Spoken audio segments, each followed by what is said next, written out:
ఇక్కడ మీరు చూస్తున్న వాళ్ళంతా వీసా ప్రాసెసింగ్ టీం అనమాట. వీళ్ళ రెస్పాన్సిబిలిటీ ఏంటి అంటే 100 కాలేజీలు ఉంటాయి. 100 కాలేజీలో నుంచి మీకు తగ్గ కాలేజ్, మీరు ఎలిజిబుల్ అయిన కాలేజ్ ఏంటో మీకు ఆప్షన్స్ కావాలి కదా. సో అదంతా స్క్రూటనైజ్ చేసి ఒక షార్ట్ లిస్ట్, మీరు ఏ కాలేజెస్కి అప్లై చేసుకోగలరో ఆ లిస్ట్ అయితే వీళ్ళు మీకు ఇస్తారు. తర్వాత అక్కడ నుండి అప్లికేషన్ ప్రాసెస్.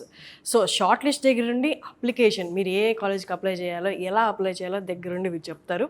ఆ తర్వాత వీసా ప్రాసెస్, మీ చేతిలో వీసా వచ్చేంత వరకు వీళ్ళదే బాధ్యత. అండ్ యూకేకి అయితే 100% వీసా గ్యారంటీడ్ అనమాట, వీసోర్స్ వాళ్ళ తరపు నుండి. అలాగే అక్కడికి వెళ్ళిన తర్వాత మరి అకామిడేషను ఇక్కడ వరకు ఓకే, మరి మనకు తెలియని దేశం, అక్కడికి వెళ్ళిన తర్వాత అకామిడేషన్ అదంతా ఎలాగా, ఎవరు గైడ్ చేస్తారు? మీరు దానికి కూడా కంగారు పడాల్సిన అవసరం లేదు. వీసోర్స్లో ఉన్న వీసా ప్రాసెసింగ్ టీమే వీళ్ళే దగ్గరుండి మీకు అక్కడికి వెళ్ళిన తర్వాత అకామిడేషన్స్ కూడా గైడ్ చేస్తారు. యూకేలోని యూనివర్సిటీస్కి అప్లై చేస్తున్న వాళ్ళకి £6,000 వరకు స్కాలర్షిప్ వచ్చేలాగా ఈ టీమే మీకు దగ్గరుండి గైడ్ చేస్తారు.